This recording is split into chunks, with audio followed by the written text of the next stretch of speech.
시청자 여러분 안녕하십니까? 8월 14일 수요일 뉴스타트 1부 시작합니다. 먼저 주요 뉴스입니다.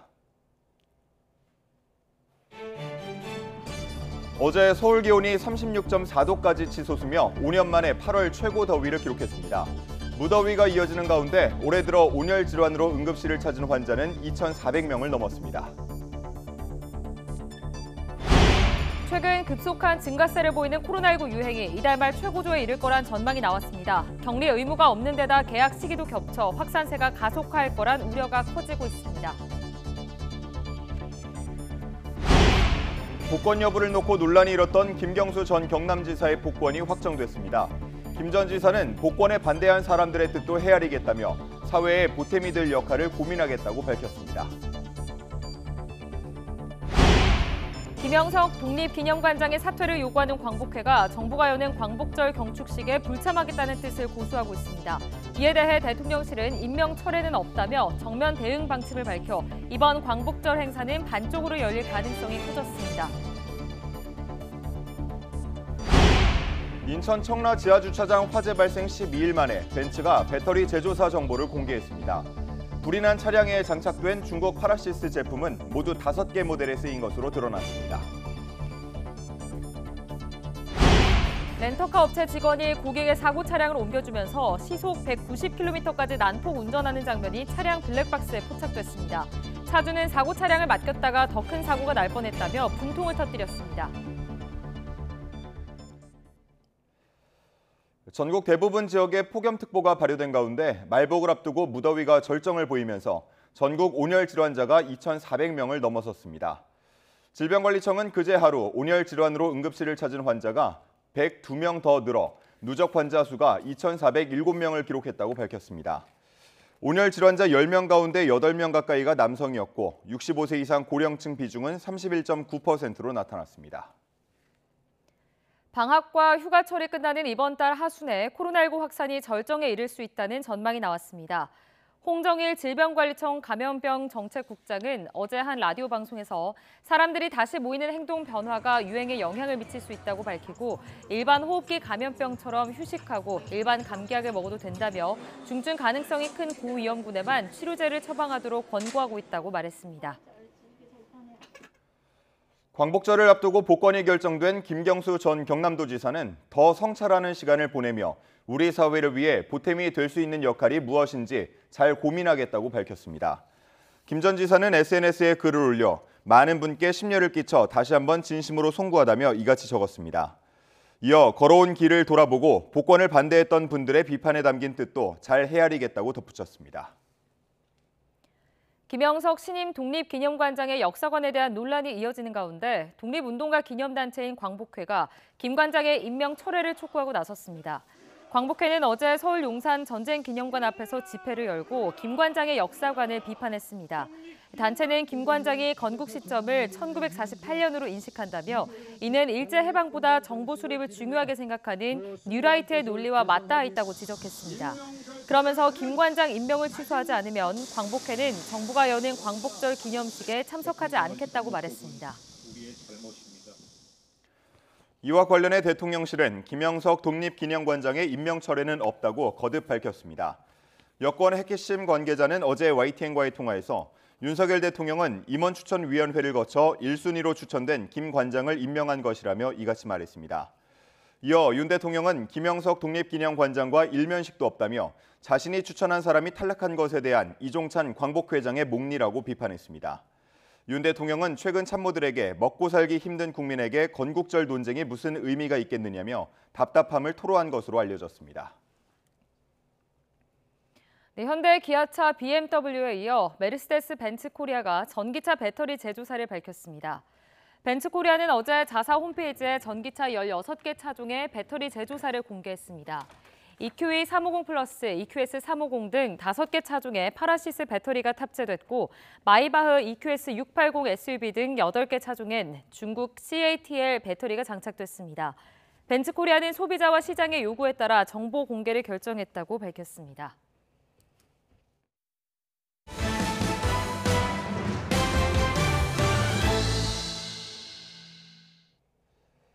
동풍의 영향으로 서울은 36.4도까지 치솟으며 5년 만에 8월 최고 더위가 나타났습니다. 밤낮을 가리지 않는 폭염에 서울은 23일째 열대야가 나타나며 연속 일수 기록 경신이 눈앞에 다가왔습니다. 일본 해상에서는 7호 태풍 안필이 추가로 발생했는데요. 이 태풍 역시 앞선 5호와 6호처럼 일본 동쪽을 향할 전망입니다. 김민경 기자의 보도입니다. 동풍이 산을 넘으며 몰고 온 열기는 서쪽을 뜨겁게 달궜습니다. 서울의 낮 기온은 36.4도로 올여름 들어 가장 더웠고 5년 만에 8월 최고 기온을 기록했습니다. 한낮에 경기 양평 옥천면은 38.8도, 강원 정선도 37도까지 올랐습니다. 사람 체온보다 더 높은 기온입니다. 반면 차가운 동풍의 영향을 받은 동해안은 포항 29.8도, 속초 30.4도에 머물며 서쪽보다 5도 이상 낮았습니다. 최근 북태평양 고기압의 중심이 동쪽으로 이동하면서 남서류보다 동풍류가 강해지면서 동쪽은 기온이 다소 낮아지고 공기가 태백산맥을 넘어 고온 건조해지는 팬 현상의 영향으로 서쪽 지역은 기온이 높아졌습니다. 밤낮 없는 더위에 열대야도 기승입니다. 서울은 23일 연속 기록을 세우며 열대야 연속 일수 기록 경신이 코앞에 다가왔고 제주도는 한 달 가까이 이어졌습니다. 폭염과 열대야는 다음 주까지 길게 이어질 전망입니다. 당분간 최고 체감온도 35도 내외의 무더운 날씨와 서쪽 지역과 해안을 중심으로 열대야가 이어지겠으니 건강관리에 각별히 유의하시기 바랍니다. 일본 해상에서 잇따라 발생하는 태풍들도 긴 폭염의 변수입니다. 기상청은 태풍이 한반도에 직접적인 영향을 주지는 않겠지만 동풍을 강화해 더위가 심해지고 오래 이어질 가능성이 있다며 태풍이 미치는 주변 기압계의 변화를 예의주시하고 있다고 밝혔습니다. YTN 김민경입니다. 연일 폭염이 기승을 부리는 가운데 냉방 수요가 급증하면서 전력 수요 기록을 새로 썼습니다. 전력거래소는 어제 오후 18시 기준 최대 전력 수요가 94.6기가와트를 기록해 역대 최대 기록을 경신했다고 밝혔습니다. 94.5기가와트였던 지난 2022년 12월 23일 이후 1년 7개월여 만의 새 기록입니다. 전력거래소는 전력 수요를 줄이는 신뢰성 DR 제도와 석탄 출력 상향 운전을 활용해 공급 예비율을 10.7%로 유지했고 수급은 안정적으로 이루어졌다고 설명했습니다. 방학과 휴가철이 끝나는 이번 달 하순에 코로나19 확산이 절정에 이를 수 있다는 전망이 나왔습니다. 홍정일 질병관리청 감염병 정책국장은 어제 한 라디오 방송에서 사람들이 다시 모이는 행동 변화가 유행에 영향을 미칠 수 있다며 이같이 밝혔습니다. 이어 냉방으로 인한 밀폐 공간이 많이 생기는 것도 여름철 유행의 큰 이유라고 설명했습니다. 또 지금 유행하는 바이러스를 오미크론 하위 계열로 보는데 변이 바이러스는 이전 유행 바이러스보다 치명률이나 위중증률이 높다고 보고 있지 않다고 덧붙였습니다. 그러면서 일반 호흡기 감염병처럼 휴식하고 일반 감기약을 먹어도 된다며 중증 가능성이 큰 고위험군에만 치료제를 처방하도록 권고하고 있다고 말했습니다. 한 주에 두 자릿수까지 떨어졌던 코로나19 입원 환자가 900명에 육박할 정도로 급격하게 늘고 있습니다. 네, 그런데 격리 의무가 없어진 상황이라 직장인 대부분이 코로나19에 걸려도 출근하고 학교들도 속속 개학하고 있어 확산세가 가속화할까 우려가 커지고 있습니다. 김주영 기자가 보도합니다. 코로나19 확진자가 무서운 속도로 늘어나고 있습니다. 지난달 초 일주일에 91명이었던 코로나19 입원 환자는 한 달 사이 861명으로 10배 가까이 늘어났습니다. 그런데 지난해 8월 이후 코로나19 위기 단계가 낮아졌고 확진자 격리 의무는 없어진 상태. 사급 전환 시에도 5일 권고, 5일 격리 권고는 유지가 될 예정이고요. 앞으로는 이제 그 전수 보고가 아닌 이제 표본 감시로 넘어가면서 특히 고위험군 보호에 이제 집중한다. 그나마 공공기관과 공기업들은 코로나19에 걸린 직원에게 개인 병가 등을 활용해 쉬도록 하고 있습니다. 그러나 대부분의 기업들은 격리 의무가 없는 만큼 별도 휴가를 내지 않는 한 근무를 해야 합니다. 그나마 대기업의 경우 가능하다면 재택근무를 권하는 곳이 많지만 중소기업은 가뜩이나 휴가철이라 일손이 부족하다는 이유로 마스크를 착용한 채 일하도록 하는 곳이 대부분입니다. 이런 가운데 초중고등학교의 경우 이르면 이번 주부터 여름방학이 끝나고 개학하는 경우가 많아 비상입니다. 코로나19 확진 판정 시 학교를 나오지 않아도 출석이 인정됐던 가이드라인이 사라졌다 보니 이제는 코로나에 걸려도 의사소견을 보고 학교장이 결정하게 됩니다. 출석을 위해 학교에 나오는 확진 학생이 많아지는 만큼 감염도 확산할 수밖에 없는 셈입니다.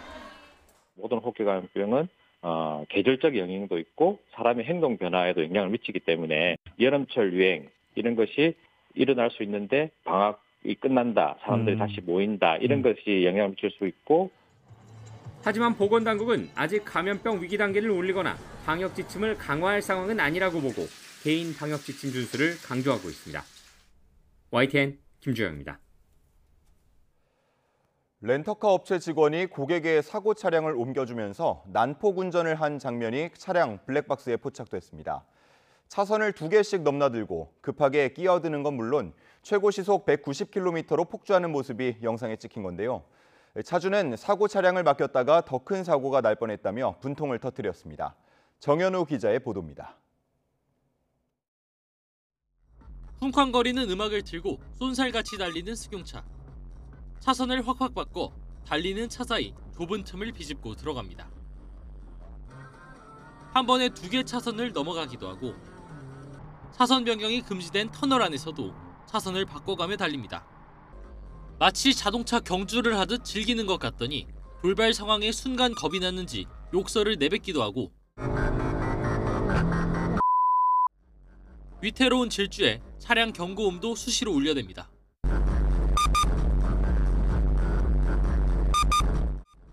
이러다 사고가 나는 건 아닌지 아슬아슬하게 도로를 달리는 이 승용차. 며칠 전 접촉사고가 났던 차량입니다. 게다가 신나게 살을 모는 운전자는 차 주인도 아닙니다. 자동차 사고 이후 렌터카를 빌려주고 사고 차량을 공업사까지 옮겨다주는 과정에서 렌터카 업체 직원이 고객 차량으로 폭주를 한 겁니다.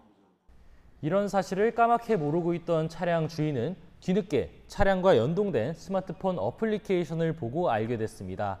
당시 스마트폰에 찍힌 최고 시속은 무려 190km였습니다. 사고가 난 차를 믿고 맡겼더니 더 큰 사고가 날 뻔했다며 분통을 터뜨린 차 주인은 난폭 운전으로 차에 추가적인 흠집까지 생겼다며 항의합니다. 해당 직원이 제 차량을 운행하고 나서 스톤칩으로 인해 앞유리에 크랙과 그다음에 조수석 쪽 앞에 휠에 상처가 하나 생겼습니다. 다른 손님의 차량도 그렇게 운행했을 거라고 생각이 드네요. 렌터카 업체 직원은 차주에게 급해서 차를 빨리 몰았다고 해명했는데 취재진 질문엔 답하지 않고 연락을 피했습니다.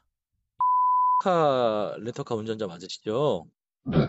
탁송하셨을 때 일을 한번 여쭤보고 싶어가지고 전화드렸는데요.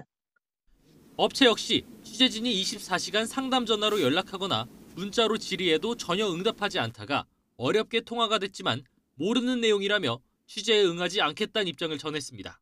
네, 어떤 일인지 저 잘 모르겠어가지고. 카를 이용하셨다고 하는데 그분은?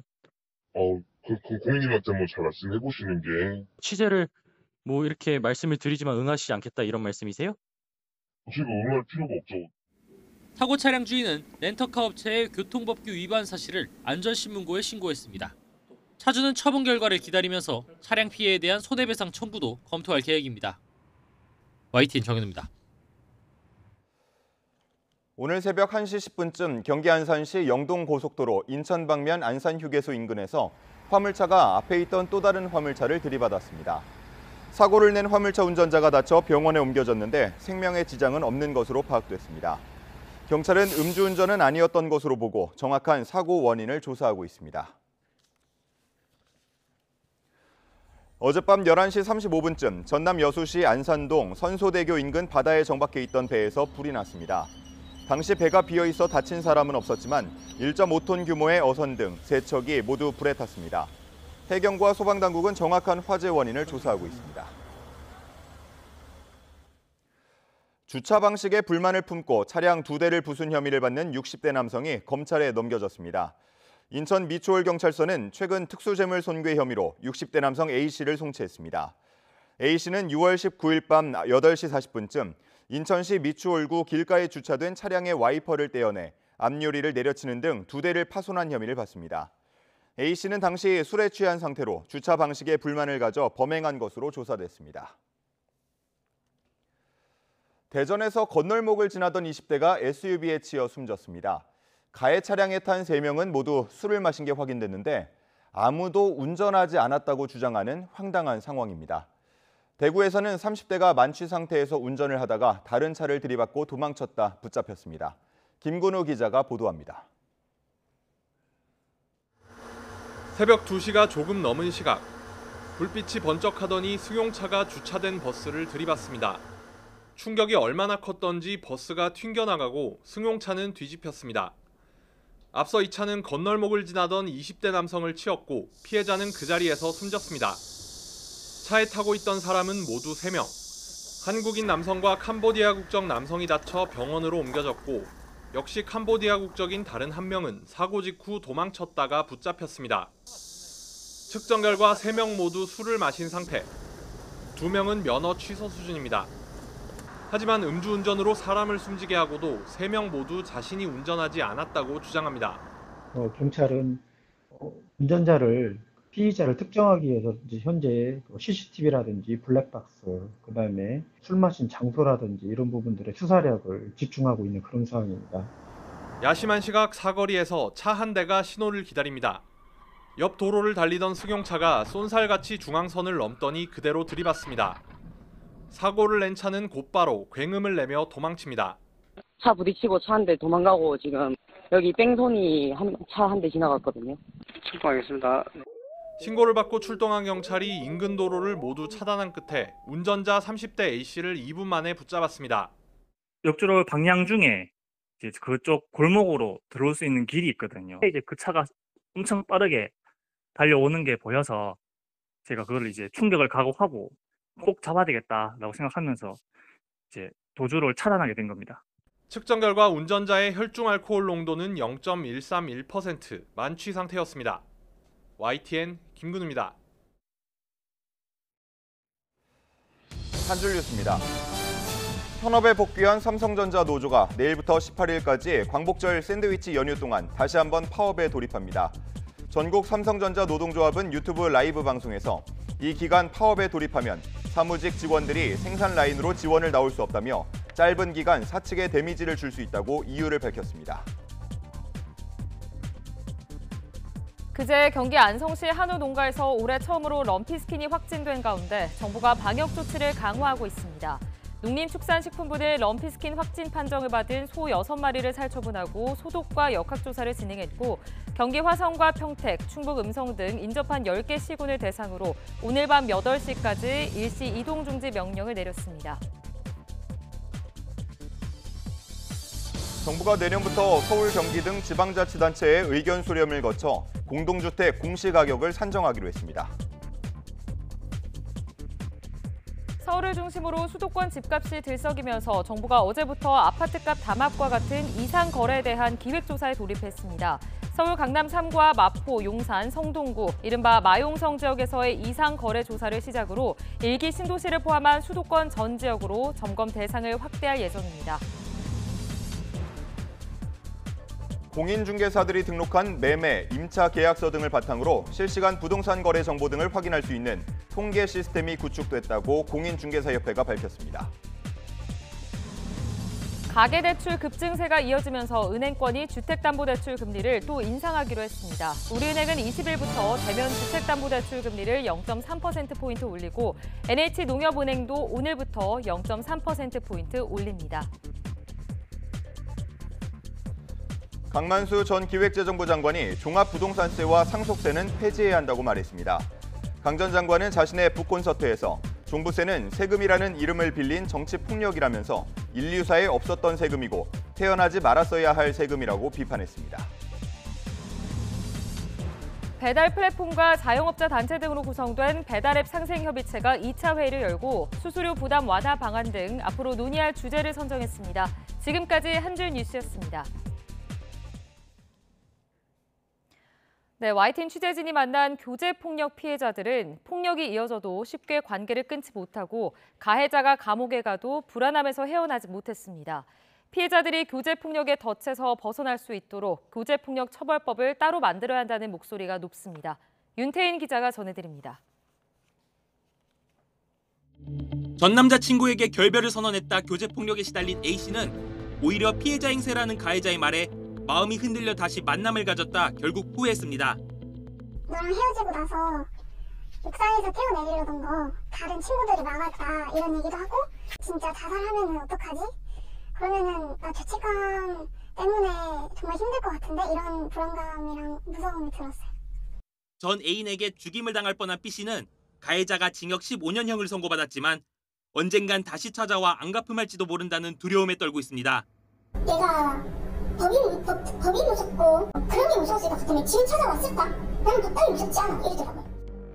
피해자이면서도 관계를 쉽게 끊어내지 못하고 가해자와 분리된 뒤에도 불안이 끝나지 않는 점. 전문가들은 교제폭력의 피해가 큰 이유를 여기서 찾습니다. 모르는 사이면은 뭐 그냥 나 때리면 바로 신고하고 거기서 이제 끝이 나는데 믿었던 사람 신뢰관계인으로부터 폭력을 당하는 거라서 그리고 이 폭력 자체가 좀 길게 이어지는 특징이 있단 말이에요. 이에 따라 교제폭력처벌법을 따로 제정해야 한다는 요구가 나옵니다. 벗어나기 쉽지 않은 가까운 관계에서 폭력이 지속될 경우 보복이 두려워 처벌 의사를 밝히지 못하는 경우가 많은 만큼 반의사 불벌죄 적용을 배제하고 긴급보호, 분리조치 등 적극적인 대응을 명시해야 한다는 지적입니다. 교제폭력을 일반적인 폭행 상해 사건보다 예민하게 다뤄야 한다는 겁니다. 이를 통해 경찰 등 수사기관도 법적 근거에 따라 더 기민하게 대응할 수 있도록 하자는 요구입니다. 그런데 문제는 이런 내용을 담은 법안들이 이미 꾸준히 발의돼 왔지만 국회에서 제대로 논의되지 않았다는 겁니다. 21대 국회에서 교제폭력 처벌법을 통과시켰더라면 지금 내 딸은 제 옆에 있지 않았을까요? 사람 목숨보다 귀한 거는 저는 이 세상에 없다고 봅니다.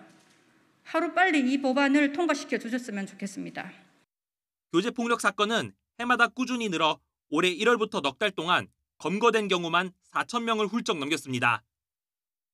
교제폭력 피해가 끊이지 않는 가운데 이제는 교제폭력을 확실히 끊어내고 피해자를 보호할 수 있는 법적 장치가 마련될 수 있을지 주목됩니다. YTN 윤태인입니다. 전세 사기 대응 주무부처인 국토교통부가 주택도시보증공사의 위험관리 요청을 여러 차례 뭉갠 탓에 피해가 더 커졌다는 감사 결과가 나왔습니다.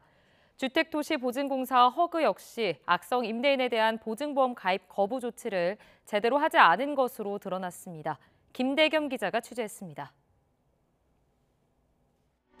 지난 2022년 집값과 전세가급 등에 가려져 있던 대규모 전세 사기 실태가 이른바 빌라왕 사건 등으로 하나둘 터져나오기 시작했습니다.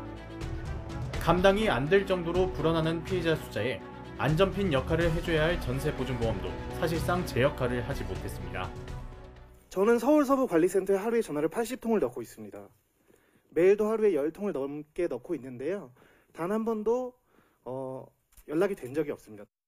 정부나 관계기관 입장에서 이런 사기가 아예 발붙이지 못하도록 처음부터 제도를 잘 만들어야 하는데 안타깝게도 아직은 여러 허점들이 있는 게 사실입니다. 전세보증사고가 눈덩이처럼 불어난 배경엔 주무부처의 늑장 대응도 한몫한 것으로 감사원 감사 결과 드러났습니다. 보증금액 한도가 높을수록 전세 사기 악용 가능성이 커지는 만큼 한도를 낮춰달라는 주택도시보증공사 허그 요청을 국토부가 번번이 뭉개버린 겁니다. 이 같은 요청은 전세 보증사고 급증으로 대규모 전세 사기 전조 증상이 나타났던 지난 2020년 중순부터 모두 16차례에 걸쳐 이뤄졌지만 국토부는 2년 뒤에야 요청을 받아들였습니다. 감사원은 국토부의 뒷북 조치로 인해 막을 수 있었던 3조 9천억 원가량의 피해액이 더 늘어난 것으로 추정했습니다. 이번 감사 결과 국토부가 전세 보증사고 급증에 대한 리스크 관리를 소홀히 한 점을 확인했고 감사 결과를 토대로 이처럼 허구의 재정 손실을 초래하는 일이 없도록 주의 요구를 하였습니다. 주택도시보증공사 허그 역시 문제가 크다고 지적했습니다. 전세 보증금을 제대로 돌려주지 않는 악성 임대인을 미리 조회해 가입을 막아야 하지만 이 같은 조치를 제대로 하지 않은 겁니다.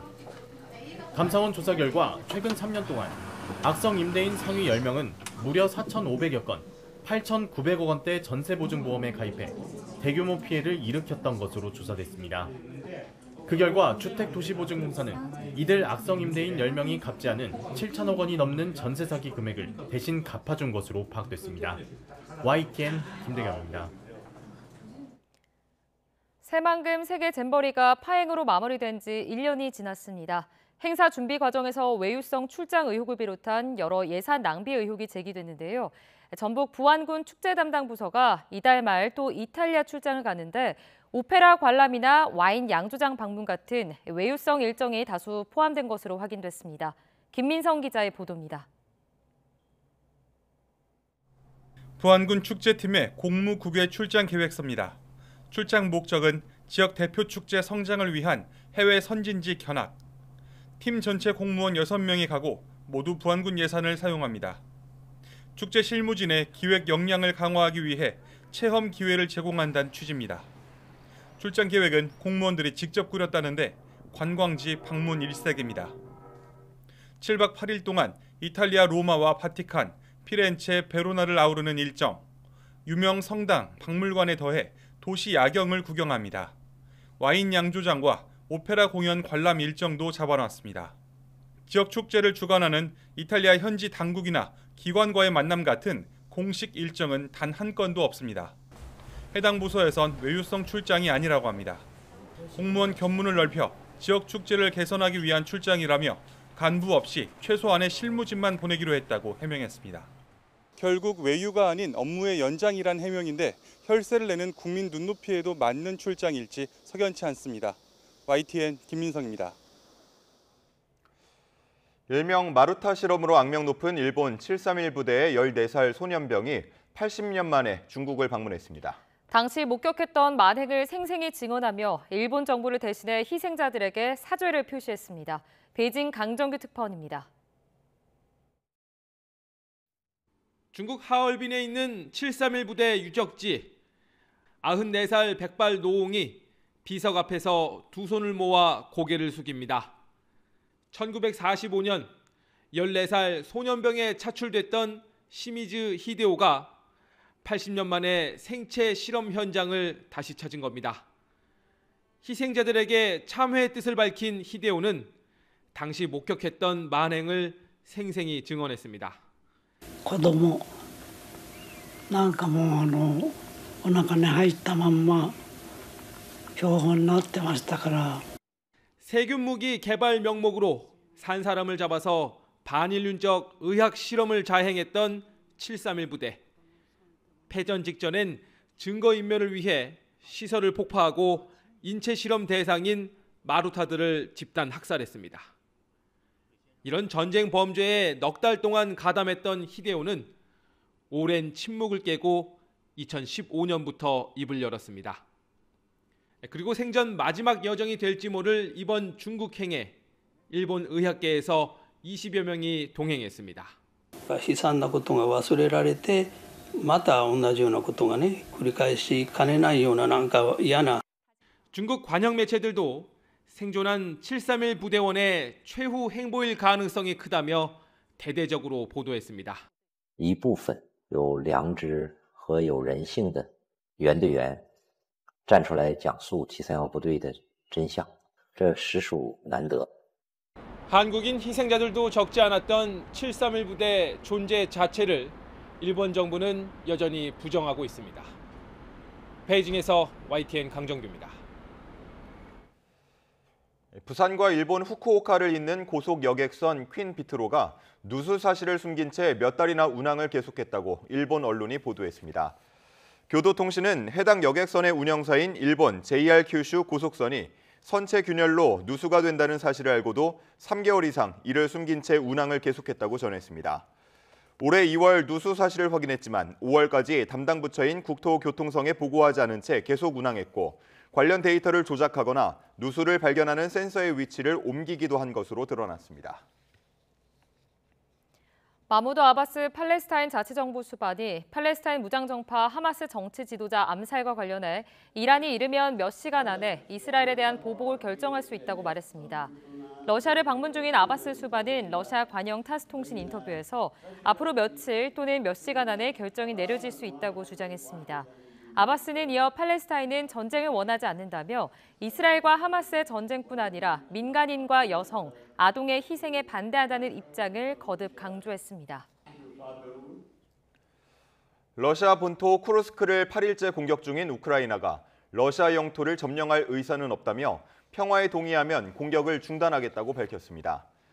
AFP 통신 등에 따르면 헤오르히 티크히 우크라이나 외무부 대변인은 러시아가 공정한 평화 회복에 빨리 동의할수록 우크라이나 방위군은 러시아 본토 공격을 빨리 멈출 것이라고 말했습니다. 티크히 대변인은 쿠르스크를 차지하는 데 관심이 없지만 우리 국민의 생명을 보호하고 싶다고 덧붙였습니다. 러시아 국방부가 남서부 접경지 쿠르스크주에서 우크라이나군의 공격 시도를 계속 물리치고 있다고 밝혔습니다. 러시아 국방부는 성명을 통해 이렇게 밝히고 우크라이나군이 지난 6일 쿠르스크 공격을 시작한 이후 병력 2,030명을 잃었다고 주장했습니다. 러시아 국방부는 전날 오브시 콜로데지 등 3개 마을 주변에서 우크라이나 기갑 기동부대가 러시아 영토 깊숙이 침투하려는 시도를 저지했으며 마르티노카 마을에 대한 우크라이나군 공격을 격퇴했다고 설명했습니다.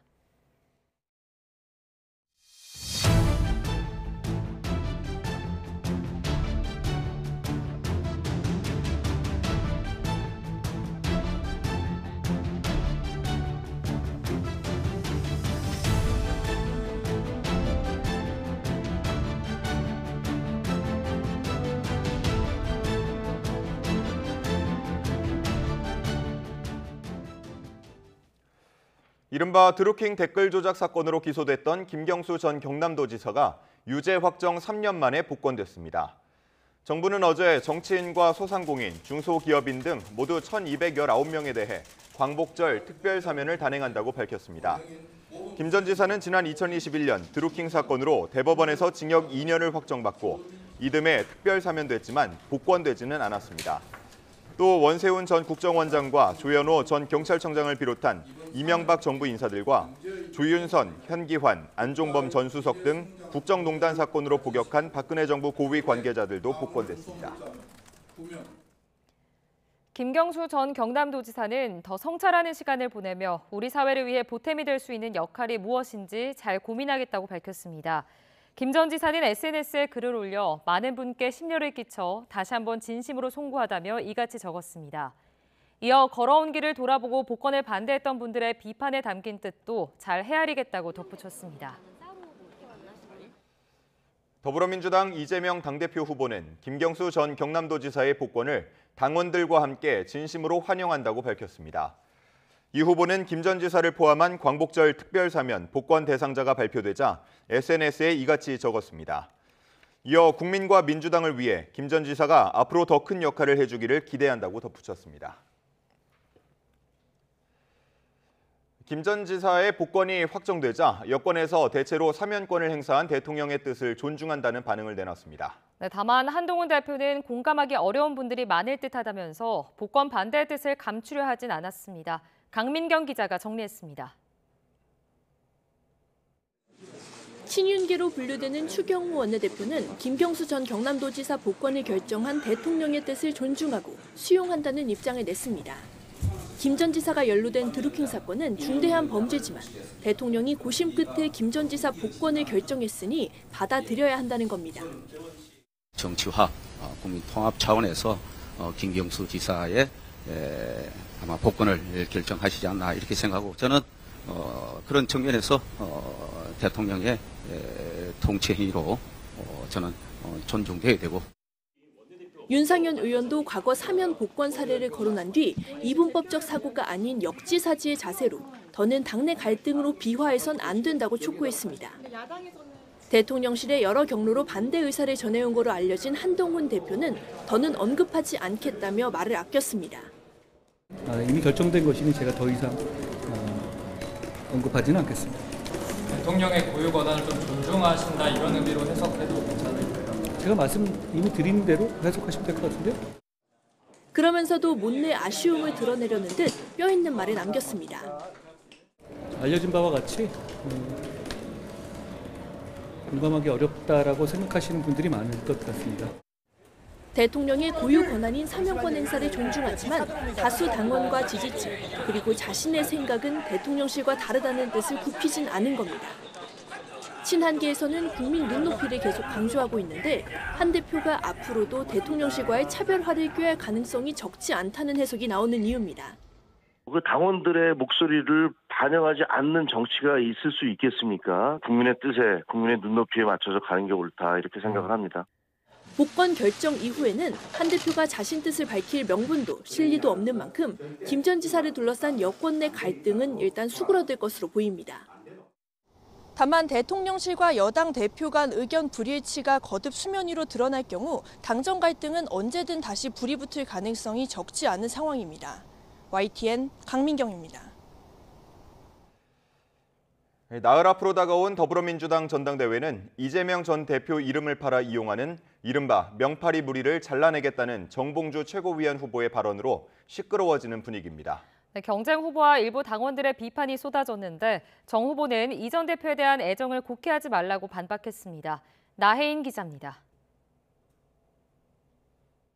민주당 내부에 이재명 이름을 팔아 실세놀이하는 암덩어리들이 있다는 정봉주 최고위원 후보 주장에 경쟁자들은 맹폭을 퍼부었습니다. 진짜 이재명을 파는 게 누구냐는 지적부터 당원들에게 상처를 주는 부적절한 발언이었다는 비판이 잇따랐습니다. 해명이 저는 조금 부족하다고 봐요. 이렇게 했는데 내가 뭐가 부족했다. 뭐 이런 걸 구체적으로 해야 되는데. 현재 최고위원 1위를 달리는 김민석 후보는 당원 투표 참여를 독려하는 기자회견을 자청해 내부를 흔드는 밀정 정치를 척결해야 한다는 메시지를 냈습니다. 김영석 독립기념관장을 임명한 윤석열 대통령을 향한 비판이었지만 곧바로 전당대회를 언급하면서 정 후보를 에둘러 겨냥한 게 아니냐는 해석도 나왔습니다. 모든 판단은 당원이 하는 것입니다. 지금은 일사불란하게 밀정 정권, 밀정 정치와의 싸움에 당력을 집중해야 할 때입니다. 경쟁 후보들은 물론 당원들의 비난이 거세지자 정 후보는 발언의 진위가 왜곡됐다며 해명에 나섰습니다. 계파 정치를 없애려는 충정과 이재명 후보에 대한 애정의 뜻을 장막 뒤에서 악용하지 말라고 경고한 건데 보수 언론이 이간질을 하고 있다고 주장했습니다. 이미 이 후보의 러닝메이트로 평가받는 김민석 후보와 경쟁 구도가 형성된 상황에서 이번 설화로 자신이 비명계 후보로 분류되는 기류를 차단하려는 의도로 풀이됩니다. 정봉주 후보의 발언이 오는 18일 발표되는 최종 경선 결과에 어떤 영향을 미칠지 아직은 해석이 분분합니다. 열성 당원들의 반감을 고려하면 정 후보가 차기 지도부에 입성하더라도 당분간 후폭풍은 불가피하리란 전망도 나옵니다. YTN 나혜인입니다. 내일 광복절 경축식을 앞두고 광복회와 관련 단체, 야권 등이 독립기념관장 사퇴를 요구하며 줄줄이 불참 의사를 밝히고 있습니다. 대통령실은 하지만 임명 철회는 없다며 정면 대응 방침을 밝혔는데요. 전엔 없던 반쪽 광복절이 될 걸로 보입니다. 권남기 기자입니다. 광복회와 독립운동가 선양단체, 야권 등의 잇따른 광복절 경축식 불참 선언에 대해 대통령실은 물러나지 않겠다는 뜻을 분명히 했습니다. 이들이 요구하는 김영석 국립기념관장의 임명 철회는 없다며 광복절 행사가 별도로 이뤄져도 할 수 없다고 밝혔습니다. 윤 대통령은 임원 추천이 회의 결과 1순위였던 김 관장을 낙점한 것이다. 김 관장과는 일면식도 없다며 임명에 문제가 없다는 점을 강조했습니다. 대통령실은 일각의 건국절 추진 의혹에 대해서도 거듭 선을 그었습니다. 윤 대통령은 건국절을 추진한 바가 없고 앞으로도 그럴 계획이 없다는 점을 정진석 비서실장이 이종찬 광복회장과 통화에 전했다는 겁니다. 독립기념관장 임명 절차도 문제가 없고 건국절 추진 의혹도 오해일 뿐이라는 주장인데 자신이 추천한 사람이 탈락한 것에 대한 이 광복회장의 목리에 불과하다며 철회 요구는 말이 안 된다는 비판도 나왔습니다. 이 광복회장은 앞서 신임 독립기념관장이 일제 식민지배를 옹호하는 뉴라이트 인사라며 건국절 지정 의혹을 제기했습니다. 탈법적인 수단까지 써가면서 관장으로 임명하는 것은 제가 모든 다른 의도가 있는 것 같아요. 그래서 제가 혹시 이것이 건국절로 가자는 의도 아니냐. 사상 초유의 반쪽 광복절이 치러질 가능성이 커지는 가운데 윤 대통령은 먹고 살기 힘든 국민에게 건국절 논쟁이 무슨 의미가 있겠냐며 답답함을 토로한 것으로 전해졌습니다. YTN 권남기입니다. 김건희 여사의 명품 가방 수수 의혹 관련 국민권익위원회 간부의 사망 사건과 관련해 정승윤 부위원장이 사의를 표명했습니다. 권익위 관계자에 따르면 정 부위원장은 어제 고인이 된 권익위 간부의 순직에 필요한 절차들을 마무리하는 대로 거취를 정리하겠다며 사의를 표명한 것으로 확인됐습니다. 권익위는 이와 관련해 유족 지원과 직원들의 심리적 안정을 돕는 전담반을 구성하고 순직 인정 절차도 추진하기로 했습니다. 오늘의 주요 국회 일정입니다. 국회 법제사법위원회는 김영철 서울북부지검 차장검사 탄핵소추 사건 조사를 위한 청문회를 엽니다. 국민의힘은 검사 탄핵 자체에 반대하는 입장인 반면 민주당은 김 검사가 김건희 여사가 연루된 코바나 콘텐츠 대기업 협찬 의혹 등을 봐주기에 수사했다고 주장하고 있어 여야 간 신경전이 예상됩니다. 앞서 김 검사는 탄핵소추 당사자를 증인으로 출석시키는 것은 위헌, 위법적이라며 불출석 의사를 밝혔고 함께 증인으로 채택된 이원석 검찰총장 역시 불참하기로 했습니다. 국회 과학기술정보방송통신위원회는 KBS와 MBC 등 공영방송 이사진 선임 과정을 들여다보기 위한 2차 청문회를 진행합니다. 과방위 야당 의원들은 이진숙 방송통신위원장과 김태규 위원장 직무대행을 증인으로 불러 취임 하루 만에 공영방송 후임 이사 선임을 의결한 경위를 집중적으로 캐물을 걸로 보입니다. 반면 여당 의원들은 야당이 이 위원장 탄핵 소추를 해놓고 청문회 조사를 하는 건 앞뒤가 맞지 않다며 방통위 업무 방해를 즉각 중단하고 헌법재판소와 법원의 결정을 기다려야 한다고 반발하고 있습니다. 앞서 이 위원장은 김 직무대행은 지난 9일 1차 청문회에는 출석하지 않았습니다.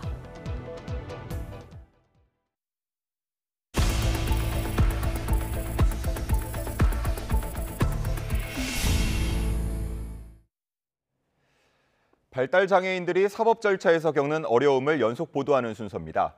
발달장애인들은 유죄를 선고받은 뒤에도 착취나 빈곤 등으로 다른 범행에 빠지는 경우가 적지 않은데요. 재범 방지를 위해서라도 비장애인과는 다른 처벌 기준과 방식이 필요하다는 목소리가 나옵니다. 김다현 기자입니다. 30대 여성 A씨가 버스 정류장 의자에 놓인 가방을 훔쳐 자리를 벗어납니다. 발달장애인인 A씨는 이미 사기와 절도 등으로 복역까지 한 뒤 다시 이런 범행을 저질렀습니다. 가족들은 심리적으로 취약한 A씨가 유튜버들에게 착취를 당해 계속 범행에 빠졌다며 최근 유튜버들을 경찰에 고소했습니다. 오랜 시간 노숙 생활을 했던 20대 발달장애인 B씨는 절도죄로 징역살이를 하다 출소한 바로 다음 날 무인 편의점에서 아이스크림을 훔치려다 붙잡혔습니다. 출소 후 달리 갈 곳이 없었던 B씨는 배가 고팠다고 진술했습니다. 이처럼 발달장애인들이 유죄 판결을 받은 이후에도 착취나 생활고, 불안정한 심리 등으로 반복해 범행하는 경우가 적지 않습니다. 어떤 경우에도 범죄를 정당화하기는 어렵습니다. 하지만 재범 방지라는 형벌의 목적을 생각했을 때 처벌 수위나 방식에 있어 비장애인과 다른 기준이 필요하다는 목소리가 나옵니다.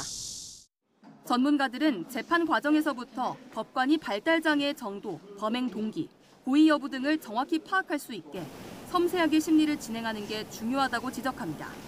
장애와 훈련 정도, 살아온 환경이 저마다 다르기 때문인데 발달장애인 사건에 대해 양형조사를 의무화하고 법관의 장애이해 교육을 강화하는 방안이 거론됩니다.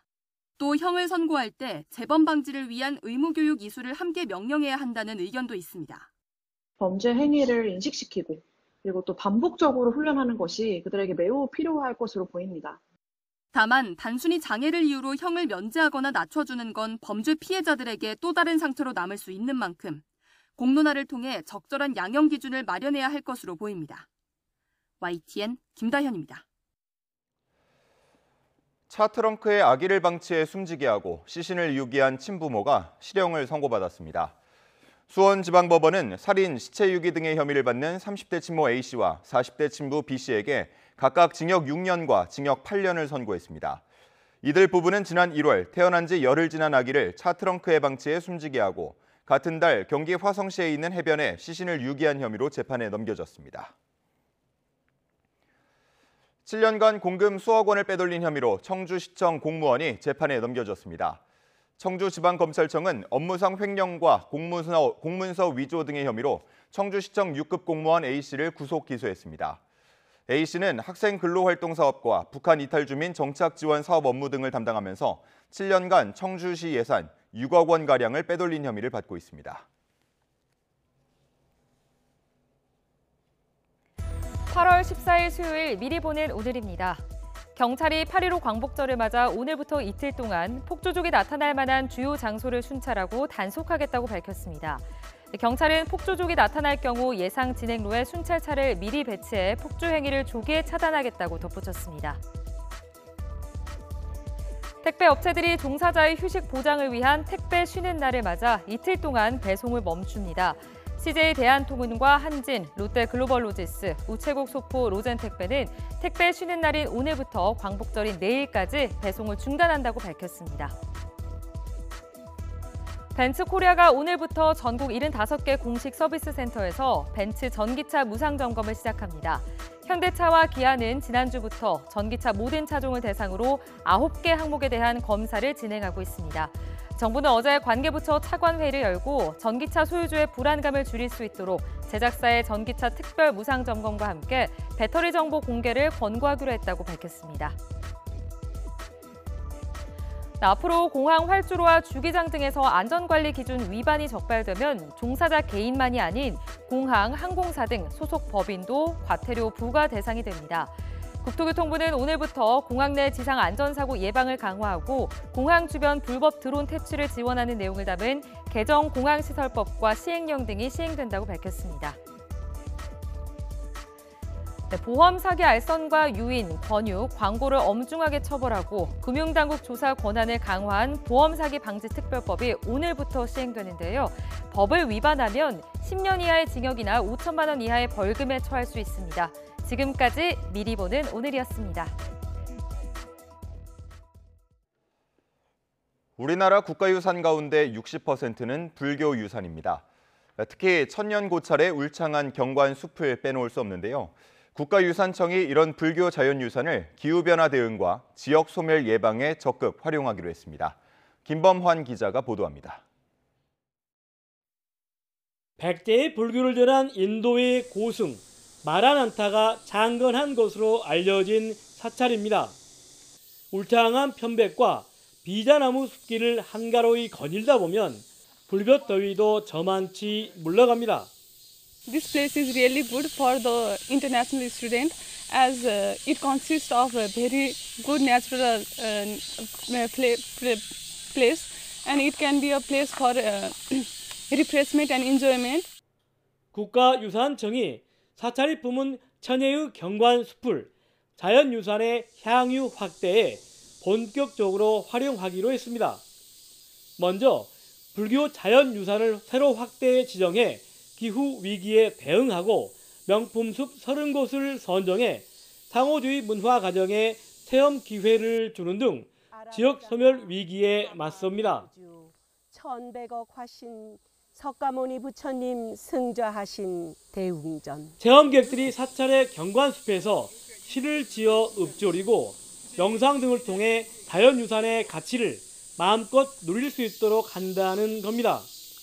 많은 국민들이 저희의 지역민 살리기와 탄소 중립 안정화 등 이런 좋은 기능들을 많이 알아주시고 많이 인지할 수 있도록 누구보다 앞장서서 활동하도록 하겠습니다. 사찰 경관숲은 도시의 숲보다 훨씬 높은 탄소 저장량을 자랑하고 이미 천연기념물과 명승으로 여러 곳이 지정돼 있습니다. 앞으로 국가유산청에서는 우리의 소중한 전통 불교 자연유산을 일반 국민들이 더 많이 체험하고 그 가치를 잘 알 수 있도록 적극적으로 노력할 계획입니다. 지난해 전국의 산사를 찾은 관광객은 360여만 명. 관광 자원으로서 가치가 높은 사찰의 경관숲 활용은 우리나라 자연유산의 가치를 널리 알리고 지역 경제의 활성화에도 도움이 될 것으로 기대됩니다. 네, 보스님 화이팅! YTN 김범환입니다. BTS의 대표적인 히트곡 봄날이 주요 음원 플랫폼에서 단일 곡으로는 처음으로 재생 횟수 10억 건을 기록했습니다. BTS 소속사 빅히트 뮤직은 봄날이 음원 플랫폼 멜론에서 누적 합산 스트리밍 10억 건을 달성했다고 밝혔습니다. 이 곡은 그제 기준으로 멜론 일간 순위에 2,738일 동안 하루도 빠짐없이 진입했는데 이 역시 최장기 기록입니다. 카카오 엔터테인먼트가 올 상반기 해외 사이트 등에서 불법으로 유통되는 우리 웹툰이나 웹소설 등 2억 7천만 건을 삭제했습니다. 카카오 엔터는 불법 유통 대응팀을 통해 해외 사이트 게시자에게 경고장을 보내거나 링크를 직접 없애는 방식으로 올 상반기 불법 콘텐츠 단속 활동을 벌여 이 같은 성과를 얻었다고 밝혔습니다. 카카오 엔터는 특히 아랍어권에서 두 번째로 큰 불법 사이트 지만가를 비롯해 대형 불법 웹사이트 7곳을 폐쇄하고 불법 사이트 운영자 90여 명을 찾아내는 성과도 얻었다고 덧붙였습니다. 카카오 엔터는 앞으로 경고장을 보낸 뒤에도 자발적인 폐쇄를 하지 않는 사이트 운영자에 대해서는 현지 수사기관과 협력해 법적 대응을 강화할 방침입니다. 가을 축제였던 전주 세계소리축제가 23년 만에 여름 축제로 변신해 오늘 개막합니다. 축제 조직위원회는 전북 예술의 뿌리인 농악을 현대적으로 재해석한 풍물 오페라 잡색 X를 오늘 개막 공연으로 선보일 예정입니다. 바이올리니스트 정경화와 피아니스트 임동혁 등 국내외 정상급 아티스트의 공연도 진행될 예정입니다. 18일 폐막하는 이번 축제에는 전라 가명과 익산 나바이 성당, 한국소리문화전당 모악광장 등에서 열리는 무료 공연도 있습니다. 전국적으로 폭염특보가 발효 중인 가운데 서울은 열대야 최장 기록에 가까워지고 있습니다. 네, 한낮에는 삼복더위 중 마지막인 말복답게 극심한 폭염이 이어지겠는데요. 자세한 날씨 알아보겠습니다. 원희다 캐스터. 네, 기상센터입니다. 네, 서울은 어제 올여름 최고 더위가 나타났다고요? 네, 어제 폭염이 절정에 달하면서 서울 낮 기온이 36.4도까지 올랐습니다. 올 들어 가장 더웠고 5년 만에 8월 최고 기온을 기록했습니다. 동풍이 산을 넘으며 몰고 온 열기가 서쪽을 뜨겁게 달궜기 때문인데요. 밤사이에도 열기가 식지 못했습니다. 현재 서울 기온은 28.6도로 24일째 열대야가 나타나고 있고요. 열대야 연속 일수 역대 2위 기록을 갈아치웠습니다. 한낮에는 말복더위가 기승을 부리겠습니다. 서울 35도, 대전 35도, 광주 34도까지 크게 오르겠고요. 동풍이 부는 동해안은 강릉 31도, 포항 29도에 그치겠습니다. 네, 오늘 하늘 표정은 좀 어떻습니까? 네, 오늘 제주도에는 기압골의 영향으로 가끔 비가 내리겠습니다. 내륙 하늘에는 구름만 다소 지나겠는데요. 다만 전국적으로 자외선이 무척 강하겠습니다. 또 한때 기습적인 소나기가 지나는 곳이 있겠습니다. 예상되는 소나기의 양은 5에서 많게는 60mm로 지역 간의 강수 편차가 크겠고요. 오늘 비나 소나기가 내리는 지역에서는 시간당 30mm 안팎의 호우 가능성이 있겠습니다. 광복절인 내일도 더위 속 곳곳에 소나기가 내리겠습니다. 제주도의 비는 모레까지 오락가락 이어지겠습니다. 열대야와 폭염은 다음 주에도 계속될 전망입니다. 날씨였습니다. 이상으로 뉴스타트 1부 마칩니다. 잠시 후 2부가 이어집니다. 시청해주신 여러분 고맙습니다.